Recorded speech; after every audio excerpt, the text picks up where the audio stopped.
തിരുവനന്തപുരത്തുകാർക്ക് പരിചയപ്പെടുത്തേണ്ട ഒരാവശ്യവും ശ്രീ ഞാവൽപ്പാക്കം വാസുദേവാചാര്യയെ കുറിച്ച് ഇല്ല.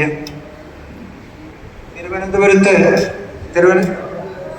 ഏത് വേദ പരിപാടികളുണ്ടെങ്കിലും സെമിനാറോ അല്ലെങ്കിൽ എന്ത് പരിപാടി ഉണ്ടെങ്കിലും അതിൻ്റെ മുന്നിൽ തന്നെ ശ്രീ വാസുദേവാചാര്യ ഉണ്ടാവും.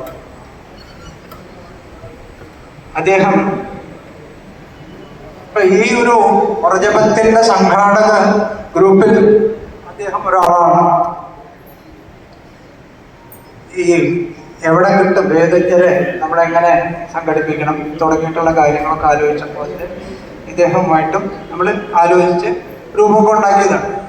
ഇതിന് കഴിഞ്ഞ തവണയായാലും അതെ, കഴിഞ്ഞ തവണ ഈ സെമിനാറിൻ്റെ ഒക്കെ നടത്തിപ്പിൽ വളരെ ആക്റ്റീവായിട്ട് പ്രവർത്തിച്ച നമുക്കൊക്കെ മാർഗനിർദ്ദേശം നൽകി ഒരു വ്യക്തിയാണ് ശ്രീ ഞാവൽപ്പാക്കം വാസുദേവാചാര്യ.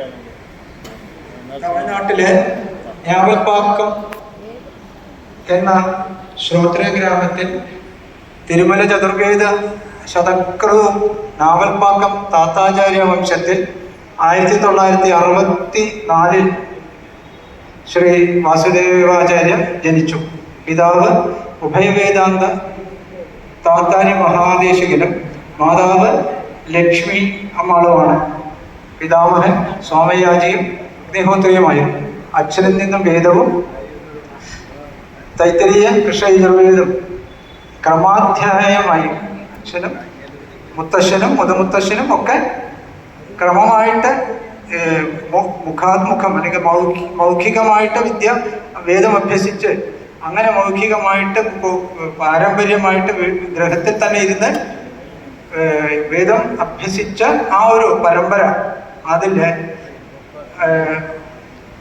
ഇദ്ദേഹവും ഇദ്ദേഹത്തിൻ്റെ മകൻ ഇദ്ദേഹത്തിൽ നിന്നും വേദം അഭ്യസിച്ചിട്ടുണ്ട്. ആ പാരമ്പര്യം തുടർന്നുകൊണ്ടിരിക്കുന്നുണ്ട്. അങ്ങനെ ക്രമാധ്യായിയാണ് മധുരാന്തകം സ്വാമി എന്ന പേരിൽ അക്കാലത്ത് വിഖ്യാതനായിരുന്ന വീരരാഘവാചാര്യരിൽ നിന്നും തർക്കശാസ്ത്രവും നാവൽപ്പാക്കം അയ്യാ ആചാര്യരിൽ നിന്നും വിശിഷ്ടാദ്വൈത വേദാന്തവും സാമ്പ്രദായ രീതിയിൽ പഠിച്ചു. കൂടാതെ ആധുനിക രീതിയിൽ തർക്കത്തിൽ MA ബിരുദവും സംസ്കൃത ജനറൽ വിഭാഗത്തിലെ MA ബിരുദവും കരസ്ഥമാക്കി. പാരമ്പര്യ രീതിയിൽ വേദാംഗങ്ങളും ദിവ്യപ്രബന്ധവും അഭ്യസിച്ചു. ദിവ്യപ്രബന്ധങ്ങള് വൈഷ്ണവ ദിവ്യപ്രബന്ധങ്ങള് അദ്ദേഹം അഭ്യസിച്ചു. 1987 മുതൽ 94 വരെ മധുരാന്തകം SJ കോളേജിൽ അധ്യാപകനായിരുന്നു. പിന്നീട് 1994 കാലടിയിലെ ശ്രീ ശങ്കരാചാര്യ സംസ്കൃത യൂണിവേഴ്സിറ്റി രൂപീകരിച്ചപ്പോൾ അവിടെ ന്യായശാസ്ത്ര വിഭാഗത്തിലെ അധ്യാപകനായി ജോയിൻ ചെയ്തു. സംസ്കൃതം, തമിഴ്, മലയാളം, ഇംഗ്ലീഷ് തുടങ്ങിയ വിവിധ ഭാഷകളിലായിട്ട് അനേക ഗ്രന്ഥങ്ങൾ 40ഓളം ഗ്രന്ഥങ്ങൾ അദ്ദേഹം രചിച്ചിട്ടുണ്ട്. എടുത്തു പറയേണ്ട ഒരു കാര്യം, നമ്മുടെ തിരുവനന്തപുരം ക്ഷേത്രവുമായിട്ട് ബന്ധപ്പെട്ട് തിരുവനന്തപുരം ക്ഷേത്രമാഹാത്മ്യം എന്നൊരു ഗ്രന്ഥം പുനഃപ്രസിദ്ധീകരിക്കുകയുണ്ടായി. ന്യായം, രാമാനുജ ദർശനം, സാമാന്യ ധർമ്മങ്ങൾ എന്നിങ്ങനെ വിവിധ വിഷയങ്ങളിലായിട്ട് അനേകം സാഹിത്യകൃതികള് ഇദ്ദേഹം എഴുതിയിട്ടുണ്ട്. അതുപോലെ അനേകം സർവകലാശാലകളിലെ പ്രബന്ധങ്ങൾ അവതരിപ്പിച്ചിട്ടുണ്ട്. 150-ലധികം പ്രബന്ധങ്ങൾ ഇദ്ദേഹത്തിൻ്റെതായിട്ട് ജേണലുകളിൽ വന്നിട്ടുണ്ട്. അത് ശൃംഗേരി മഠം, കാഞ്ചി മഠം, അഹോബില മഠം തുടങ്ങിയിട്ട് ഉള്ള സാമ്പ്രദായിക മഠങ്ങളിലെ വാർഷികമായിട്ട് ആചരിച്ചു വരുന്ന വിദ്യാസദസ്സുകളിലെല്ലാം ഇദ്ദേഹം ഇന്നും പങ്കെടുത്തുകൊണ്ടിരിക്കുന്നുണ്ട്. വിവിധ വിദ്യാഭ്യാസ സ്ഥാപനങ്ങളിലെ റിസർച്ച് റിപ്പോർട്ടുകൾ, അതുപോലെ റിസർച്ച് ഗൈഡായിട്ട് ഇദ്ദേഹം അനേകം കുട്ടികൾക്ക് റിസർച്ച് ഗൈഡായിട്ട് ഇപ്പോഴും പ്രവർത്തിക്കുന്നുണ്ട് എന്നാണ് ഞാൻ മനസ്സിലാക്കുന്നത്. അങ്ങനെ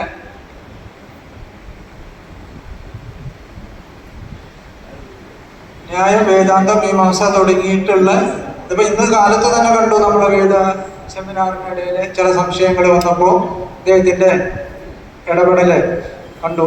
ഞാൻ ഏത് ശാസ്ത്രമായാലും ഏത് വേദമായാലും അതിൻ്റെ ഉള്ളക്കുപ്പേരി എന്ന് പറഞ്ഞ പോലെ എപ്പോൾ വിളിച്ച് ചോദിച്ചാലും സംശയം തീർത്തു തരാൻ പറ്റുന്ന പരിണിതം പക്വമായ ഒരു പണ്ഡിതൻ ആണ് ഇദ്ദേഹം. ഈ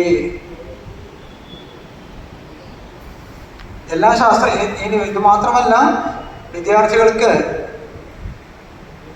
വേണ്ടിയിട്ട് ഇദ്ദേഹം ജിജ്ഞാസുക്കളായിട്ടുള്ള കുട്ടികൾക്ക് വേണ്ടിയിട്ട് ഓൺലൈനായിട്ടും ഓഫ്ലൈനായിട്ടും ധാരാളം ക്ലാസ്സുകൾ ഇദ്ദേഹം നടത്തുന്നുണ്ട്. അത് മുഴുവൻ ഇവിടെ ചിലതൊക്കെ ഞാൻ ഇവിടെ ഓർമ്മിപ്പിക്കാം, അല്ലെങ്കിൽ ഒന്ന് പറയാം. ടീച്ചിങ് യജുർവേദം പഠിപ്പിക്കുന്നതായിട്ട് മനസ്സിലാക്കുന്നു. അതുപോലെ തന്നെ ഉപന്യാസ ചക്രവർത്തി എന്നൊക്കെ നമുക്ക് ഇദ്ദേഹത്തെ വിശേഷിപ്പിക്കാം. പിന്നെ പുരാണങ്ങള് സാമ്പ്രദായികമായിട്ട്, പിന്നെ രാമായണ പാരായണവും പ്രഭാഷണവും ഒക്കെ അദ്ദേഹത്തിൻ്റെ ഒരു പ്രത്യേകതയായിട്ട് എടുത്ത് പറയേണ്ടതുണ്ട്. പിന്നെ കാലക്ഷേപം, വേദാന്ത ക്ലാസ്സുകൾ, ശ്രീഭാഷ്യം ക്ലാസ്സുകൾ, അതൊക്കെ പിന്നെ ഫ്രീ ആയിട്ട് സംസ്കൃത ക്ലാസ് അദ്ദേഹം എടുത്തു കൊടുക്കുന്നുണ്ട്. അങ്ങനെ നോക്കിക്കഴിഞ്ഞാൽ അദ്ദേഹം കൈവയ്ക്കാത്ത മേഖലകൾ ഉണ്ടോ എന്ന് സംശയം. അങ്ങനെ ഒരു മഹത് വ്യക്തിത്വത്തിനെയാണ് നമുക്കിവിടെ ആദരിക്കേണ്ടത്. ലേഖനങ്ങൾ പല ധാർമ്മിക മാസികകളിൽ, അതും ഇവിടെ ചിലതിൻ്റെ പേരിക്കത്ര വായിക്കാത്ര എന്താ പറയേണ്ടത്, തമിഴിൻ്റെയോ തെലുങ്കിൻ്റെയോ ഒക്കെ ഉള്ള ആവശ്യമുള്ളതുകൊണ്ട് ചില മാസികകളുടെ പേരൊന്നും അത്ര ഞാൻ പറഞ്ഞാൽ ശരിയാവുമെന്ന് അറിയില്ല, അങ്ങനെ ഉണ്ട്. അപ്പോൾ നരസിംഹപ്രിയ, ശ്രീ രംഗനാഥ പാതുക, വൈണവൻ കൂറൻ, പിന്നെ ശ്രീ ഗോപാല കൂറൻ തുടങ്ങി കൃപ തുടങ്ങിയിട്ടുള്ള ഗ്രന്ഥങ്ങളിൽ നിരന്തരമായിട്ട് ഇന്നും എഴുതിക്കൊണ്ടിരിക്കുന്ന ഒരു വ്യക്തിയാണ്. ബൗണ്ടറി, പിന്നെ അതുപോലെ തന്നെ ഇദ്ദേഹത്തിന് ഈ ഹർഷകവിയുടെ അതീതി ബോധാചരണ പ്രചാരണ എന്നുള്ള ആ ഒരു ശ്ലോകം, അതിൻ്റെ അർത്ഥം ഇവിടെ അന്വർത്ഥമാണ്. ഇദ്ദേഹത്തിലേക്ക് വേണ്ടിയിട്ട് അദ്ദേഹം എഴുതിയതാണ് എന്ന് പറഞ്ഞാൽ അത് അതിശയോക്തിയാവില്ല. അപ്പോൾ അതുപോലെ തന്നെ പൗണ്ഡരീകപുരം ശ്രീമദ് ആണ്ടവർ ആശ്രമത്തിലെ വിപശ്ചൻ മണി എന്ന ബിരുദം ഇദ്ദേഹത്തിന് ലഭിക്കേണ്ട അനേക ബിരുദങ്ങളുണ്ട്. അതിൽ ചിലത് മാത്രമാണ് നമ്മൾ സൂചിപ്പിക്കുന്നത്. ശ്രീമദ് ആണ്ടവർ ആശ്രമത്തിലെ ശാസ്ത്രരത്നാകരം, അതുപോലെ സത്സമ്പ്രദായ സംരക്ഷണ സഭയുടെ വേദാന്ത വിദ്യാവാരിധി, അതുപോലെ ശ്രീദേശിക ഭക്തരത്നം, കേരള ബ്രാഹ്മണ സഭ കഴിഞ്ഞ വർഷം ധർമ്മശ്രേഷ്ഠ പുരസ്കാരം നൽകി ഇദ്ദേഹത്തെ ആചരിക്കുന്നുണ്ട്. ഇങ്ങനെ അനേക പുരസ്കാരങ്ങൾ അനേക ഗ്രന്ഥങ്ങളിൽ നിരന്തരമായിട്ട് എഴുതിക്കൊണ്ടിരിക്കുകയും ഇപ്പോഴും വിദ്യാർത്ഥികളെ പഠിപ്പിച്ചുകൊണ്ടിരിക്കുകയും എല്ലാവർക്കും മാർഗനിർദ്ദേശം നൽകിക്കൊണ്ടിരിക്കുകയും ചെയ്യുന്ന ശ്രീ വാസുദേവാചാര്യ അവർക്കാണ് നമ്മൾ ശ്രീ പത്മനാഭ പുരസ്കാരം നൽകി ആദരിക്കുന്നത് എന്നത് തന്നെ ആ പുരസ്കാരത്തിന് മാറ്റുകൊടുക്കുന്നു വേണം പറയാം. ഇതാണ് ഈ രണ്ട് വ്യക്തിത്വങ്ങളെ പരിചയപ്പെടുത്തിയത്. ഇനിയും പറഞ്ഞാൽ ഇനിയുണ്ട് ഈ രണ്ടുപേരെ കുറിച്ച് പറയാം, എങ്കിലും കുറഞ്ഞ സമയം കൊണ്ട് കൂടുതൽ പറയുക എന്നുള്ള ഒരു സ്വഭാവമുള്ളത് ഇത്രയും പറഞ്ഞുകൊണ്ട് ഞാൻ നിർത്തട്ടെ.